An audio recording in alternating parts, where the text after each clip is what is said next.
Empower Radio presents The Dr. Julie Show, All Things Connected. Break through the illusion of separation, explore the infinite field of possibility, and make connections that inspire. Now, here's your host, Dr. Julie Kroll. Hello and welcome, everyone. You're listening to The Dr. Julie Show, All Things Connected on Empower Radio. Each week we gather right here to make connections that break through the illusion of separation. And I trust this conversation today may literally build a bridge between your mind and your soul. What does that mean, you might ask? Our guest today suggests it is time for higher guidance, that we learn to build a bridge to go even deeper within to access our ever higher sources of wisdom and guidance. Like many creative geniuses and visionaries, we all have the ability to access higher guidance, using the soul as the portal to a universal source of inspiration. When we build a bridge between the mind and the soul, we become pioneers in the next stage of human development, bridging the physical and spiritual worlds and bringing an ever-increasing flow of divine ideas and inspiration to the world. Sound like what we need? I agree. I couldn't agree more. I invite you to take a few deep breaths, bring your awareness into this moment, open your mind, connect with your heart, and settle into your essential wholeness as I introduce our guest. Colleen Mauro is the founder and former editor-in-chief of Intuition, a magazine for the higher potential of the mind, which for over a decade informed a national audience about the emerging field of intuition development. In her new book, she builds upon this legacy by introducing a more advanced form of intuitive perception that she calls spiritual telepathy. I'm so happy to have Colleen here today. This book, Spiritual Telepathy, you know what? It is a synthesis of the best of science and the best of ancient spiritual wisdom, all wrapped up with what I would say is a step-by-step instruction manual with many practices and meditations. It is a jewel. It's my new favorite book. So I am happy to have Colleen here. Welcome, Colleen. Thank you for having me. Oh, you're welcome.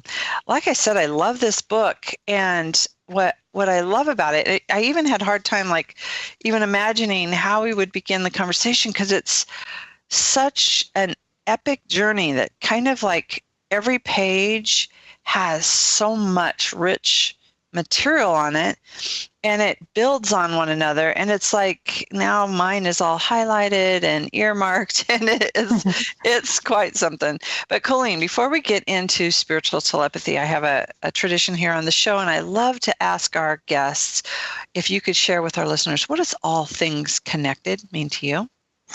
Well, that's a great question. All things connected to me means that we have tapped into the soul level, because our souls are one, the soul of humanity. And when we're able to make that connection, we understand that everything and everyone are all interconnected. We have that felt experience. Yeah, this is one thing, speaking of that felt experience and tapping into the soul, you do a really good job of making intuition and this spiritual guidance seem more simple. I know it's not simple, but your writing has made it real easy to flow with and to follow. So I appreciate that. I'm curious, Colleen, I'm going to just start with your story.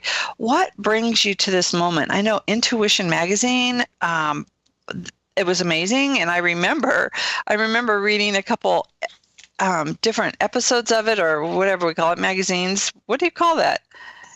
Issues. An issue. Thank you. Yeah. It left my mind.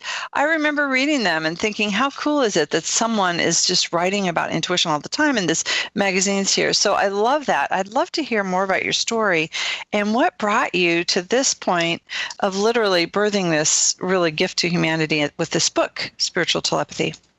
Well, I love to tell the story about how the magazine got started, because it's such a great illustration of the experience of spiritual telepathy. I was living in San Francisco in the late 80s, and I had always been interested in the spiritual world and intuitive studies. And at that point, I had worked for several alternative magazines, and I suddenly found myself without a job, and I was trying to figure out what to do next.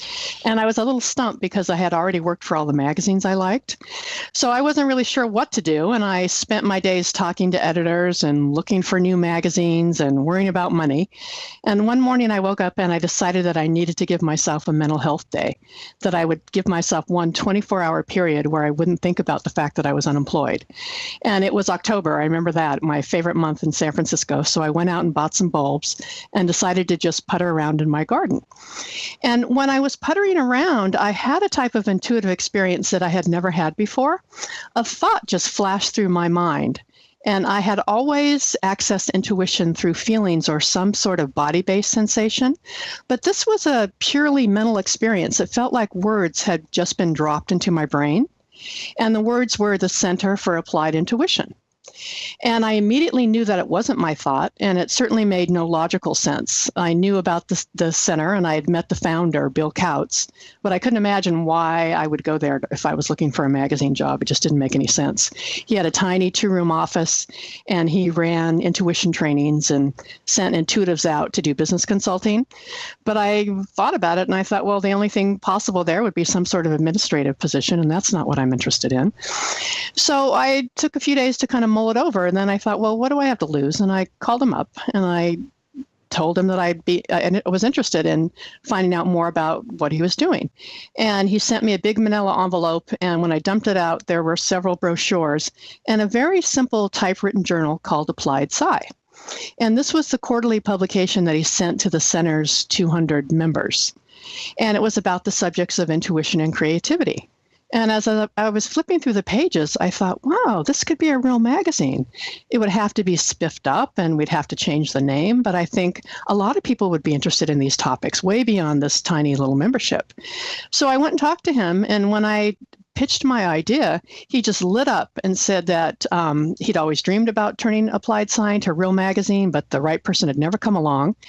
And so I went home, banged out a proposal, came back the next day, and I was suddenly launching a new magazine.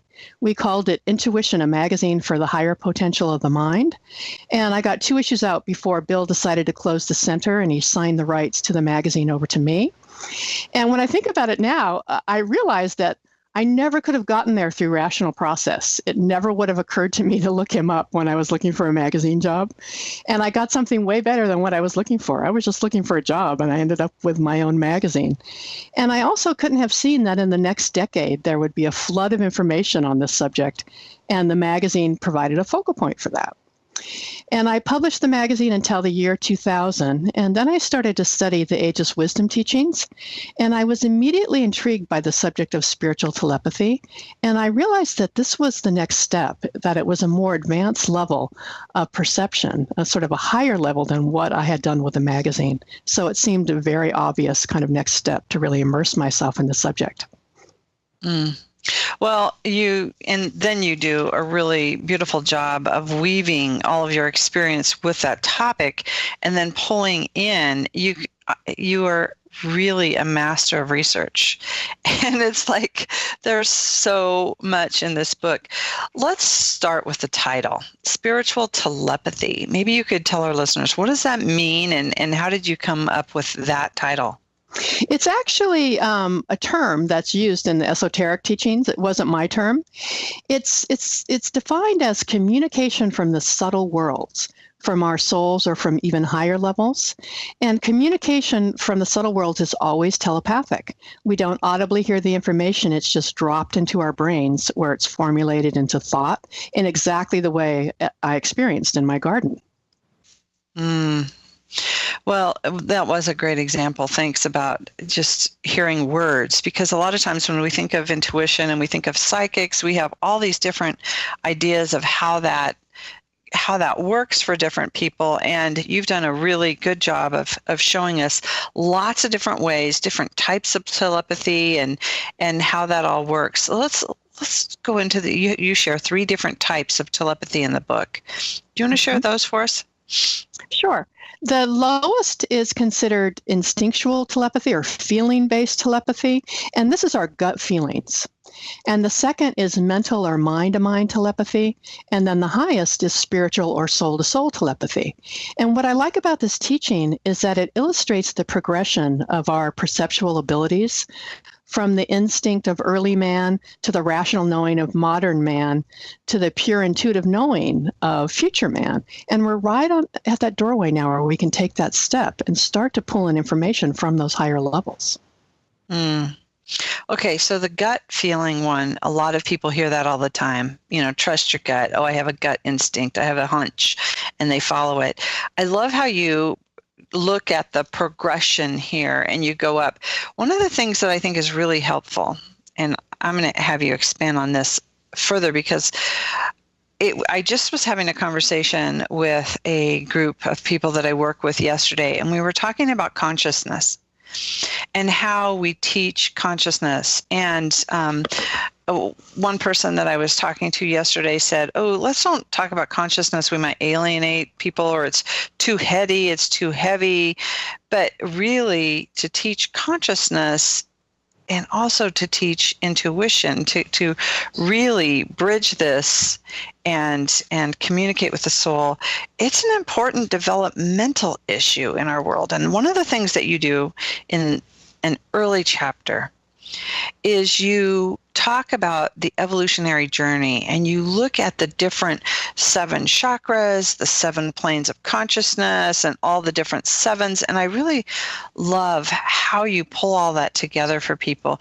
I think I have a quote here. As we move up the evolutionary ladder, our perceptual abilities evolve from the instinctual of the animal to the intellect of modern man to the pure intuitive knowing of the soul aligned human being, the soul-aligned human being. Very similar to what you just said to us. I would love to hear you talk about what does all of this have with levels of consciousness, the different planes of, there's so many different languages here and different traditions that you've pulled together, but what about the 7 chakras and consciousness as a developmental evolutionary journey? Well, one thing that was really interesting to me when I started to study this is that there's sort of an evolutionary journey that's been mapped out for us from the beginning of time. And I put a lot of that esoteric stuff in the book because it described it in a very easy to understand way. And I spent a lot of time looking for the parallels in other traditions because it's esoteric, and I wanted the book to be read by a wider group than those that were already reading this kind of material. So I looked for the parallels, and I found them everywhere. And I started to understand that this is the core teaching that exists at the heart of all of our traditions. And so you look at this level of consciousness and you look at where we are now and where we're going to be going, that we've developed the physical, the emotional, and the mental body, but there's still 2 levels ahead of us, the soul level and an even higher spiritual level that's not talked about too much because it's said to be beyond our current understanding. But it shows how everything has really been mapped out. And then there's a sort of systematic step-by-step evolutionary journey that we're all on. Yes, thank you. And you did do, you are a master synthesizer. You have done a beautiful job of taking the esoteric and then really weaving in all kinds of traditions and the sciences. And so thank you for that. So as we're looking at this, a lot of modern science, I love that you say those even higher levels that we're not talking about. Science kind of stops at a ceiling too and says, okay, we get to this level and then there's nothing, Mm-hmm. And I've long intuited that there's more steps, maybe even more than the 2 that we're not at yet. But mm-hmm. Yeah, tell us more about that. And how do we, as a human, navigate this map? What does that really mean for us? Well, it means that we're sort of right on the brink, that it's said that we have completed the development of the rational mind, and that's kind of the highest point for where humanity is now. And that there's a step beyond that. The immediate step beyond that is to develop our higher mental faculties. And that's what this work really is about. It's a mind training process where we are able to perceive at the higher levels. We train our minds to move beyond the rational level into the spiritual levels. And that really is an evolutionary step, because once we can expand our consciousness beyond the physical to include the spiritual, we've really taken a step beyond the strictly human world into the superhuman world. So we're really the pioneers, and this is a really significant time to be alive and participating in this. Yeah, you talk about the universal human. And one of my mentors and friends, Barbara Mark Hubbard, talks a lot about the universal human and this next evolutionary leap. And I really appreciate bringing in this is a training process. Your book is really a step-by-step instruction manual, so how all of our listeners can pick this up and really go through some of these practices that take us to those higher mental faculties. And right now, the most exciting information coming forward and new research. I mean, people are doing consciousness hacking. We're doing hacking into our flow state, learning how to stabilize this flow state. So I think this whole idea of a universal human is so important for all of our listeners to really understand. Can you define what is a universal human, and why is it important for us to understand that? I'm glad you asked that question. I was actually inspired by Barbara's work too. Her book From Ego to Essence came out, I think, in 2001. I had the galleys or something, and I just went crazy over it. And so I incorporated her work into that chapter. And the esoteric tradition looks at it a little bit differently. They talk about it as a developmental process that we can see as we look at the chakra system, that most of us have developed to the third chakra. And that it's we're sort of a mixture of animal and divine.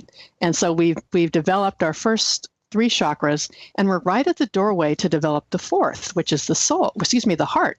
And I think that's why there's so much emphasis on the heart right now, that the heart, when we start to open our heart and have that chakra fully functioning, that's when we start to understand our universal nature. We draw closer to our souls, and we understand that everything and everyone is interconnected. So the heart is really the borderline between the three more animal-oriented chakras and the three higher spiritual-oriented chakras. So again, it's a really significant time that we're at that doorway. Yeah, I think the heart as a doorway to these higher levels is a really important literal step, but also this beautiful metaphor for us of really moving through the heart. And we do hear heart everything right now, right? But when you talk about it, you're talking more than just compassion, more than just opening our heart to love more, to connect, to create resonance with other people. It really becomes this stepping stone into those divine dimensions, right? Exactly. We can't really start to operate with our higher mental faculties until we've opened the heart, because the higher mental faculties are all related to these higher spiritual chakras. So that's really step number one for all evolutionary pioneers, to really pull their energy up from the third chakra to the fourth. Well, let's just take a moment there, because I think this is important. You just said pull your energy up from the third chakra to the fourth. Can you give us a practical, maybe a meditation or a practice idea, or what are we talking about here? How do we move from that third chakra into the fourth? That's a great question. One of the things we do is just our own service activities, our own reaching out and helping other people starts to pull up that energy. But there's definitely practices that help this. And I've had really wonderful life-changing experiences with these practices. And this is a little story I'll tell.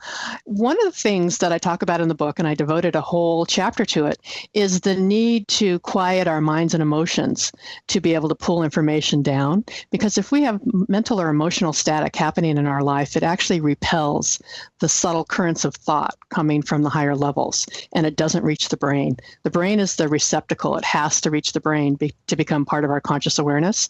And I went through a period where I had a terrible betrayal by someone that I was close to, who I trusted completely. And it was somebody who wouldn't talk things out with me. So I had all these pent up feelings, and I woke up every morning just enraged and wanting to punch her in the nose. And it was such an issue for me that I started to work with a spiritual healer named Stephen Lumiere. And he's a wonderful man, and he sort of grasped the whole issue right away. And he gave me a prescription of sorts. He wanted me to do 3 meditations a day: compassion, loving kindness, and forgiveness, and morning, noon, and night. And so I did those 3 meditations every day, day after day after day. And I really started to quiet down. And one of the most wonderful things that happened is my heart really started to open. And I didn't really notice it at first, but I realized how this energy was just sort of slopping over into all areas of my life, improving my relationships, making me a much more tolerant and forgiving person. And it really was life-changing for me. I like that example. Thank you. That's a real good, concrete one.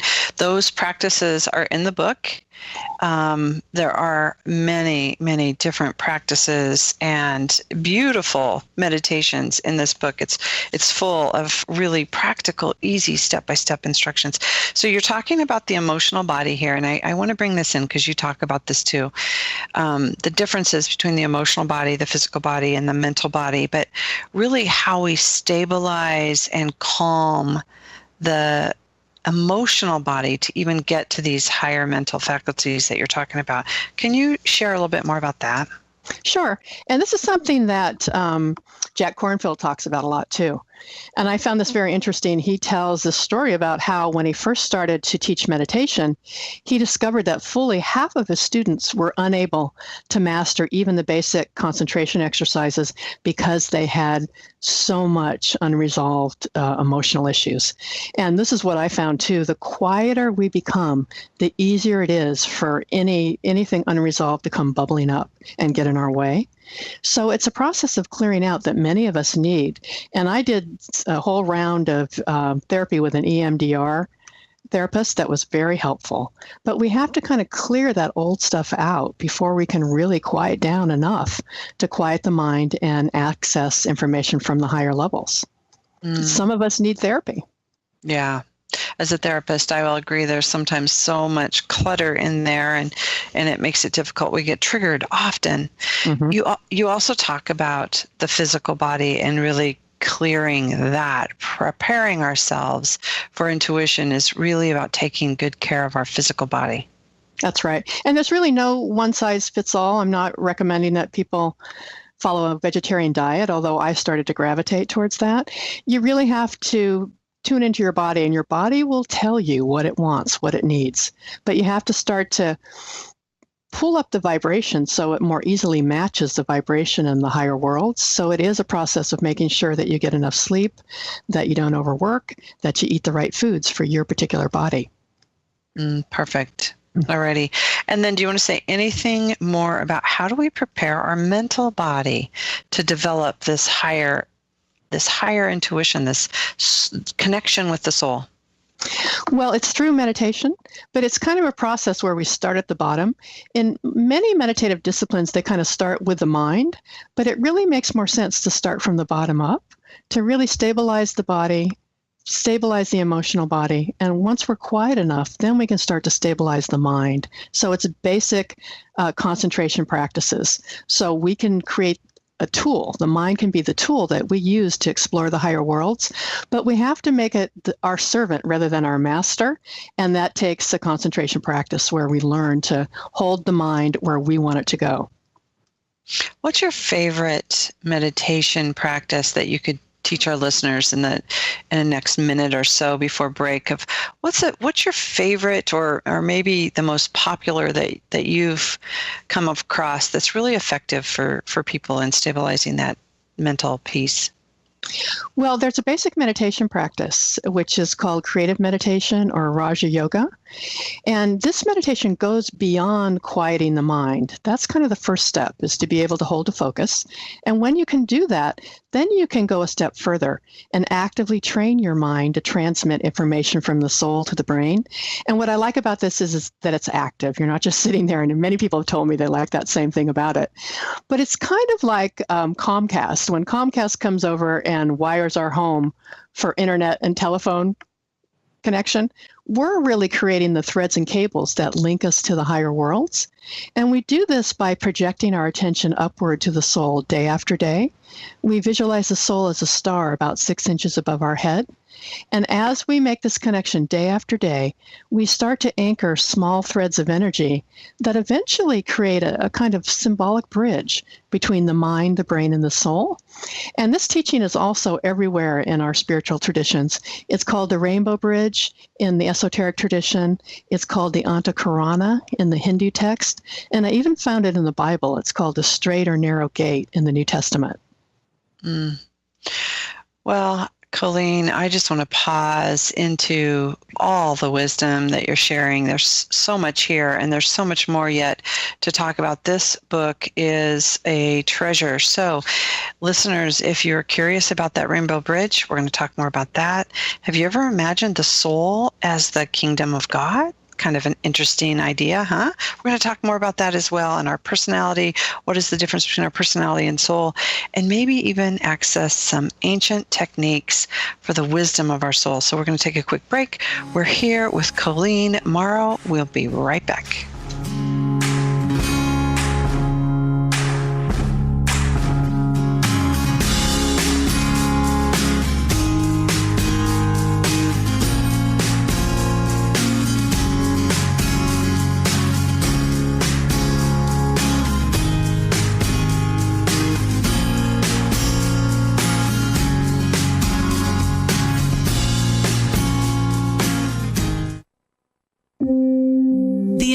Meditation channel, non-stop meditation music 24 hours a day in the new Empower Radio app. Music to empower your meditation, help you relax, sleep, or provide a calm background while you work. The Empower Meditation channel is interruption-free.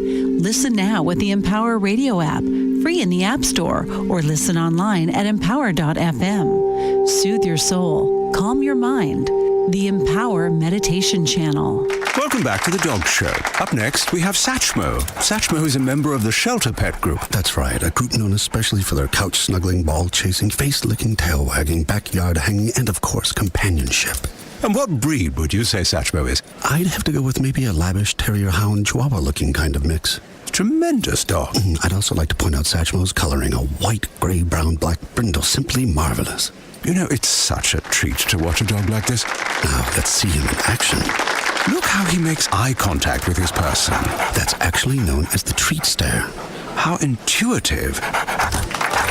And now he appears to be excitedly turning in circles. Ah, the happy dance, so common with this group. And finally, the loving face lick. It's great how he just gets in there and, well, licks. Fantastic. But really, the best way to know an amazing shelter pet like Satchmo is to meet one. Visit theshelterpetproject.org today. Adopt. Brought to you by Maddie's Fund, the Humane Society of the United States, and the Ad Council. Today in school, I learned a lot. In chemistry, I learned that no one likes me. In English, I learned that I'm disgusting. And in physics, I learned that I'm a loser. Today in school, In math, I learned that I'm ugly and useless. I'm trash. And in gym, In biology, I learned that I'm I pathetic learned that I'm fat and a joke. and stupid. In history, Today I learned that I'm trash. Today in school, I learned that I have no friends. In biology, In English, I learned that I make people sick. And in And at lunch, I learned that I sit on my own because I smell. I'm a loser. and in In chemistry, I learned that no one likes In me. biology, Chemistry, I learned that I'm fat and stupid. in English, And in math, that I make people I sick. learned that I'm trash. The only thing I didn't learn in school today The only thing I didn't learn today. the only thing I didn't learn Is why no one ever helps. Kids witness bullying every day. They want to help, but they don't know how. Teach them how to stop bullying and be more than a bystander at stopbullying.gov. A message from the Ad Council. People are always looking to invest in a good opportunity. So what if you could invest in the future of kids, like a stock? Not the kind of stock that's about making money, but a stock for social change called Better Futures. With your investment, it helps students like me go to college. My name is Charles, and I'm your dividend. Invest in better futures with UNCF. Visit uncf.org/invest. A mind is a terrible thing to waste, but a wonderful thing to invest in. Brought to you by UNCF and the Ad Council. Positively uplifting. This is Empower Radio. Now, back to the Dr. Julie Show. All things connected on Empower Radio. Welcome back. Hey, if you're inspired by our conversation today, I invite you to share it with others and maybe just listen to it again. You can do that by visiting our website at thedrjulieshow.com, where you'll find all the archive links as well as a list of upcoming guests. Again, that's thedrjulieshow.com. And also stay connected all week on our Facebook page, All Things Connected with Dr. Julie, where we continue the conversation. I always appreciate your feedback, your messages. Thank you for all of your support out there. And we are talking today with Colleen Mauro, the author of Spiritual Telepathy. If you want to find out more about Colleen and how to get a hold of her book and what she's up to, you can go to spiritualtelepathy.net. Again, it's spiritualtelepathy.net. Colleen, before we go back to the topic here, I'm curious, what are you up to now? What's happened since you've released this book? It's beautiful. Are you teaching, or what are you up to?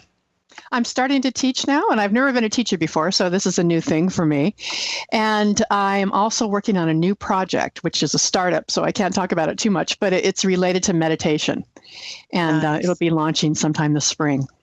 Good for you. Good for you. Well, like I mentioned, this book is a synthesis of all of the best. So listeners, if you're curious, it really is a helpful, resourceful book. And wow, I'm impressed, Colleen. You did an excellent job. I hope you're going to write another one. Yeah, I am. It was a really hard book to write because the source material is so esoteric. Yeah. And that's why I went that extra step. And I actually worked on this for years. I really devoted a big chunk of my life to this. I went that extra step to look at all the other traditions and try to find validation, because I thought that it would make it more credible to the people that are not really already attuned to esoteric information, and to look at how the science is backing it up too. So I wanted it to reach a much wider audience than those that are already reading these kinds of books. Well, I think that's what I appreciate the most about this book, Colleen, is that because of all that hard work, and I know I started writing a book like that because my academic mind thought I needed to really cite everything and write like I was working on my dissertation, and it's so much work to pull it all together. But you do it. And I know it doesn't probably feel like with ease, but in reading it, it's with ease. It's easy on the mind. It's easy on the eyes. Like literally you take us into different religious traditions backed up with science in the same paragraph with some of the esoteric traditions. It's really, really well done. I can't say enough about that. Okay, so you are introducing, though, some rather esoteric type of terminology here. And many of my friends and I talk a lot about a need for vocabulary, because our vocabulary is so difficult when we're talking about, really, this is our evolution of consciousness and the evolution of humanity, and we're right here, and yet how do we bridge the gap between the, mass consciousness on the planet that's still in that maybe personality, and like you're talking about with the lower three chakras. So maybe I'll just pause and let you respond to that. How, from your perspective, and you had the esoteric, you had the magazine for over a decade, what do you recommend in really reaching the general public with this kind of information? Well, one of the things I wanted to do was translate it from that really arcane esoteric language. Most of this information is in that form. And I found that very hard to do and very time consuming, because I would have moments or minutes or hours of just sort of sitting in front of the computer, sort of stuck and trying to figure out how to do it. And so that was part of why it took so long. It actually took 10 years to write this book. But that was really important to me, because that's really off-putting to a lot of people. There's not that many people that are going to plow through those heavy-duty esoteric books. And I actually had many of them for years, and I never really had time to read them. It was only when I had this quiet period in my life that I was able to do it. So that was very important to me, to be able to translate it into easily understood English, and also to create that step-by-step program and make it really practical, and have interviews with people who have been touched by these teachings, because it's mostly presented in theory. So I wanted it to be really practical, really step-by-step. Well, thank you. It is in theory, and what you've done with the practical step-by-step is you kind of show us how that theory is made real, and it's so easy to just follow you with that. So reaching the mass general public, is it important now? We've got so much going on on our planet, and so much is changing. We're in transition. Can this information be helpful to the general public? I think it can, and I'm glad that you asked that question, because in so many of my interviews, I talk about the evolutionary aspect of this, that this really is an evolutionary step. But really what it comes down to is how practical it is and how necessary it is now, because we live in such turbulent and unpredictable times that we need this source of guidance. And the soul is our highest and most reliable source of guidance. The soul knows our higher purpose. And so many of us are yearning to make a contribution. And we're all here to do something. And it's that connection to the soul that really helps us to understand what it is we're here to do. And also, and one other thing I wanted to say is that because there's so much strife in our life, in our world, that another thing that's really important about this is that, as I mentioned before, when we start to tap into that soul level, that's when we start to understand that we're connected with everyone and everything. And you can imagine how that would change the world if a critical mass of people made that connection, because war seems ridiculous then. You can't war against your own family or against your own body. If you have that sense of interconnection, it changes your consciousness about everything. Thank you. Yes, I am in complete agreement with that. And I think that just even when we start talking about our soul, everyone can really attune to that and go, oh, our soul, of course I want to connect with my soul. When we talk about intuition, I think most of the general public would say, well, yeah, I want to be more intuitive. They might say, I'm not intuitive, but if we say, here's a practical application of a step-by-step guide for you to develop that, I think they can respond. So thank you for that. Let's define, what's the difference between personality and soul, or the ego and the essence of who we are? How would you define those two things? Well, personality is considered to be the human part of us, our emotional, mental, and our physical, emotional, and mental bodies. And the soul is the repository of our many lifetimes of experience. The soul is always with us, and it puts down a little spark of itself into the physical world so we can grow and get the lessons we need to eventually become divine. So it's kind of our overseer, sort of our internal GPS. And when we can make that more direct connection, then we can just be flooded with information that we sometimes get a sense of, but it remains too nebulous. So that connection is just this highest sense of guidance that we can create for ourselves. I want to talk more about that connection with the soul. But first, you had mentioned earlier in the show as well, these levels of soul and spirit. So how would you define spirit? Well, it touches on something that you mentioned before, the kingdom of God. If you look at this model of 7 levels of consciousness, that the step or the kingdom beyond the human kingdom is the spiritual kingdom, the kingdom of souls. And this was very interesting to me because I grew up Catholic, and we're told that the kingdom of God or the kingdom of heaven is an after-death heaven where we go to be with Jesus if we've behaved ourselves according to church law. But what becomes clear when you start to read this esoteric information is that that's not what Jesus was talking about. He doesn't say that. And I actually read the New Testament for the first time. Grew up Catholic, you don't read the Bible. And it was very clear what he was talking about. He was talking about the kingdom of God as the soul. that's really the next step beyond the human experience. And that it said that it was his task to anchor the first threads of the kingdom of God on earth. And it was really the focus of his ministry. And never does he say it's an after-death heaven. He talks about the kingdom of being not of this world and not accessible by flesh and blood, but he states that the kingdom is within our midst and it's all around us. We just can't see it. And the one prayer that he suggests people do is the Lord's Prayer, which includes the words, "Thy kingdom come, thy will be done on earth as it is in heaven." And it's said that the spiritual task of humanity is to make that connection, to bring heaven to earth. And that's really the deeper meaning of the marriage made in the heavens that's talked about in the New Testament. You have a whole chapter on that in the book, and it's really brilliant how you bring that out. I really appreciate that. So you're talking about these threads and this kingdom, the soul as the kingdom of God, and I love this as heaven on earth here. And we're talking about connecting with the soul here, right? Before the break, you mentioned the Rainbow Bridge, and you have a whole chapter on building the Rainbow Bridge in your book. And I'm curious if we can talk about this now. Like, what is that practice of connecting with our soul? You talk about some threads that create this Rainbow Bridge, and I'd love to hear you explain that to our listeners. Well, it's a daily practice, and it's really important to do this daily. And I had as much trouble with discipline as anybody could be, so I wrote that. I outed myself as a slug who doesn't want to get out of bed to meditate, because I figured if it was true for me, it's true for a lot of people.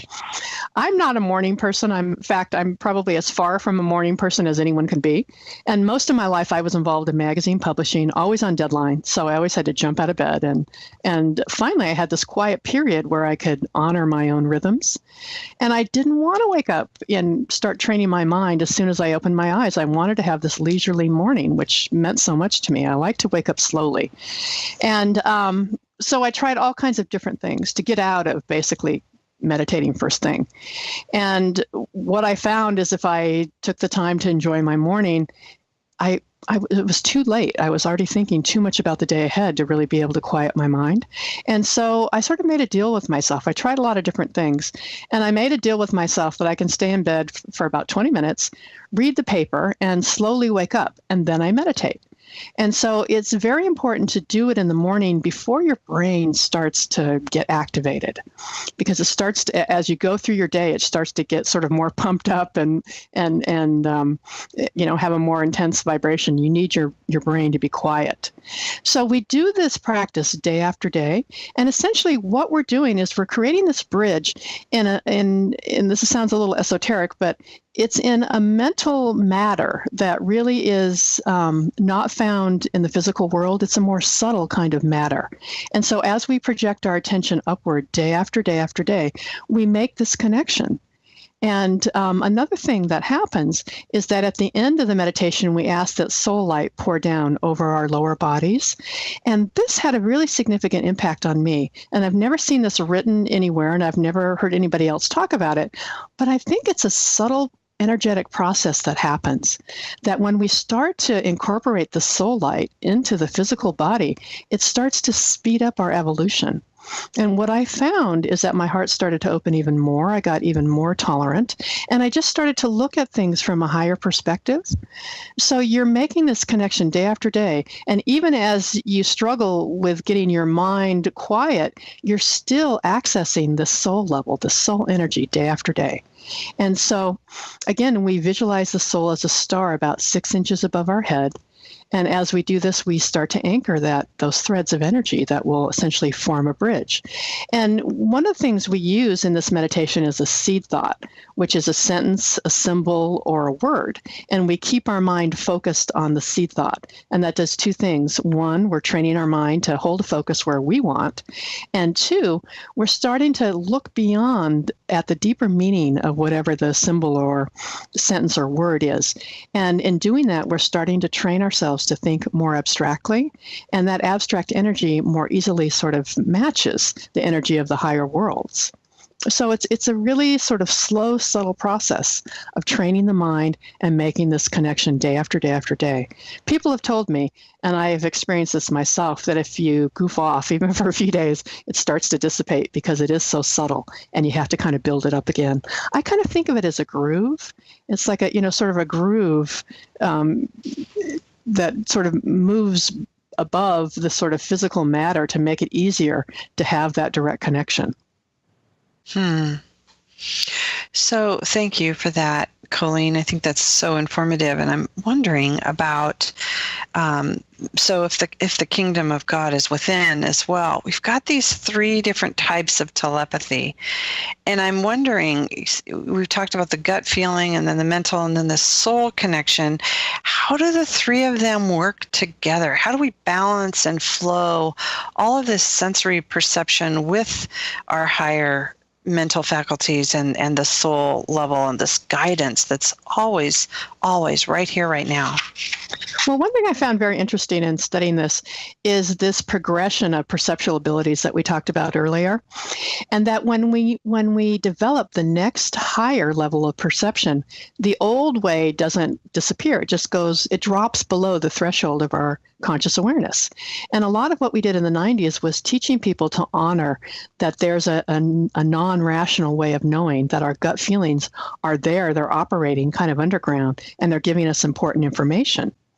So it's said that when we start to develop these higher mental faculties, that our rational way of knowing will also start to fall below the level of our conscious awareness. Still there, but we'll really start to access information primarily through intuitive means.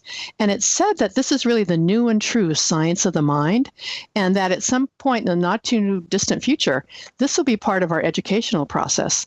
And I thought this was very interesting too, when you think about all the new kids that are coming in and how they have to be medicated to fit in our current educational system where they're learning by rote.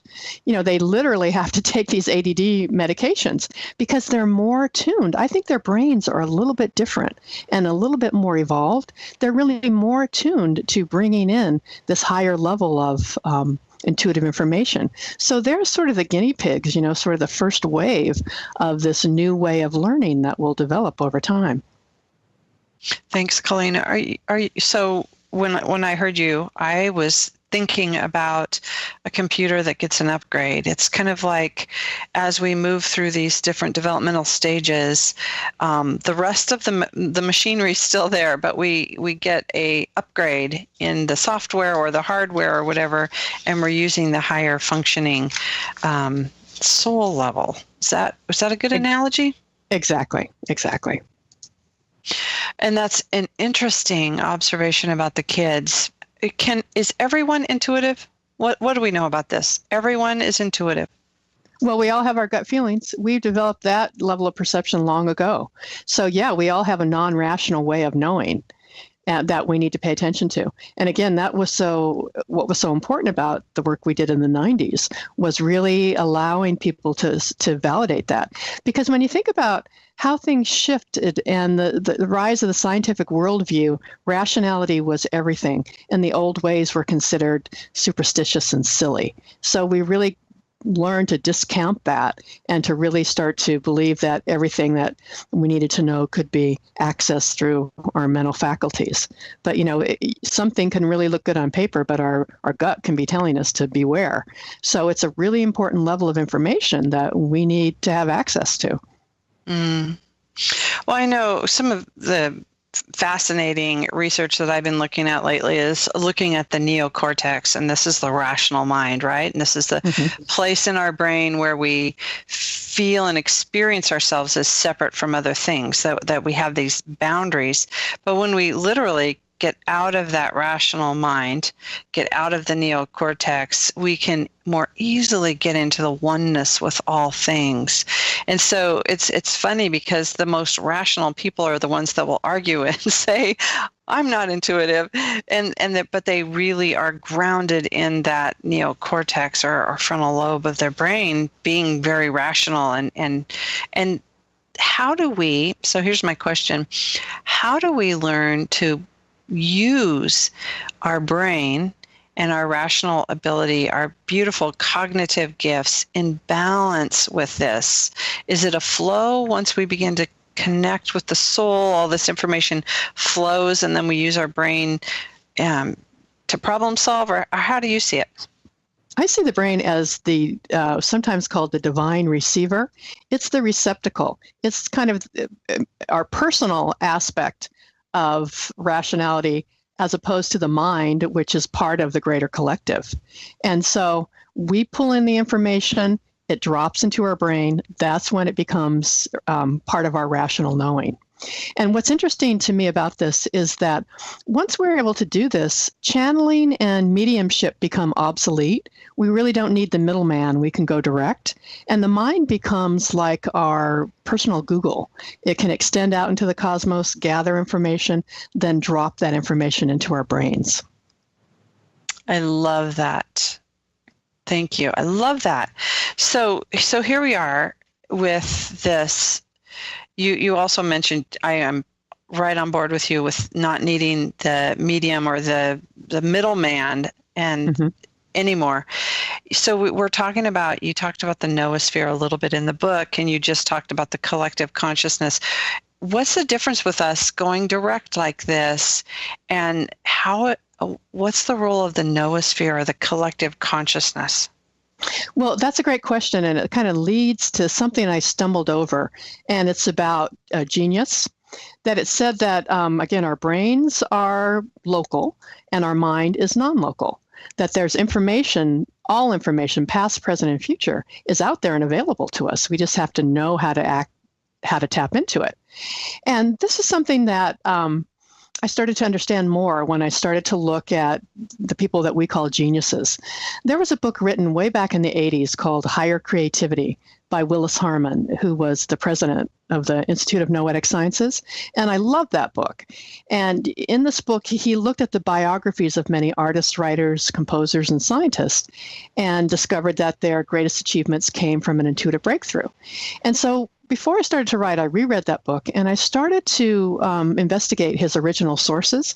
And when I started to read the full text of these interviews, a very interesting pattern emerged, that these people that we call geniuses or visionaries were talking about their creative process in exactly the way it's explained in the wisdom teachings, that it's through the soul that they had access to the universal or divine mind, where all information is located, and they could pull that down or appropriate it. A lot of people use that word appropriate. They can pull that down into the brain and then use it for their own individual needs. So that was their kind of inspiration, was making connection with the soul and then opening to the universal mind and pulling down that inspiration. And I saw this over and over, and it was very exciting to me, the way that they explained it because it was so similar across all kinds of disciplines. I read a book called Talks with Great Composers, and many of them, Puccini, Brahms, Strauss, Wagner, talked about it in exactly this way. We have a lot of quotes from Einstein, which talk about how he pulled in information from the higher levels. So it became clear that this is what genius is, and it's not a rare and random event. They're not different from us. They just have this ability to do this, and it's something that any of us can train ourselves to do. So we can imagine what we can bring to the world if we can start to pull in these higher levels of wisdom, of beauty, that we can make this incredible contribution. Now, just listening to you again, I just want to remind our listeners how it's you make things so easy to understand, and you're taking these really big concepts and esoteric writings and wisdom from all the great traditions and science, and you're weaving it together, and it really is a step-by-step instruction manual with amazing practices. So I just want to remind the listeners we're talking today with Colleen Mauro, the author of Spiritual Telepathy. You can find out so much more on spiritualtelepathy.net. So, Colleen, we have like 3 minutes left. I'm wondering if there's anything that we haven't talked about that you would really like to leave with our listeners today. Well, one thing is about how the science is starting to validate this. In the esoteric tradition, it tells us that our brains start to change by the downflow of this subtle information and subtle energy from the soul. And scientists are coming up with that same idea. They're seeing this on their scans, that contemplative practice, and they talk about it a little bit differently, but contemplative practice and meditation actually are changing our brains, and we're becoming more receptive to these higher levels of information. That's exciting to me that these two worlds are coming together. Yeah, just bridging all of that science and it's not woo-woo anymore. Right. The esoterics were like woo-woo, but the science is just really validating and affirming, and then literally digging in deeper to some of the wisdom traditions and all of our major religions. I think you mentioned all of them. You even quote scriptures and sacred texts from all of them in the book. It's so exciting to go, yeah, this is what we're talking about. I'm glad you enjoyed it. Yeah. I love talking to people who totally get this information. It's really a pleasure. Oh, thank you. I could have just talked a lot more. I wanted to hear your words, and I want to hear you teaching this because, and I keep repeating myself how the book really is so simple and nice. But Colleen, this has been a real treat to talk about this, and I do hope our listeners will pick this up. It is so yummy. That's all I can say. It's just so yummy. So thank you for contributing this to our collective consciousness on the planet. Well, thank you so much for having me. I really enjoyed talking to you. Oh, it was my pleasure. And I just want to, again, remind our listeners, we're talking with Colleen Mauro, spiritualtelepathy.net, and the book by the same title. You've been listening to The Dr. Julie Show, All Things Connected. I'd like to thank you for tuning in with us today. And remember, together we're creating connections for the good of the whole. So until next time, I'm sending you a world of love. Bye for now.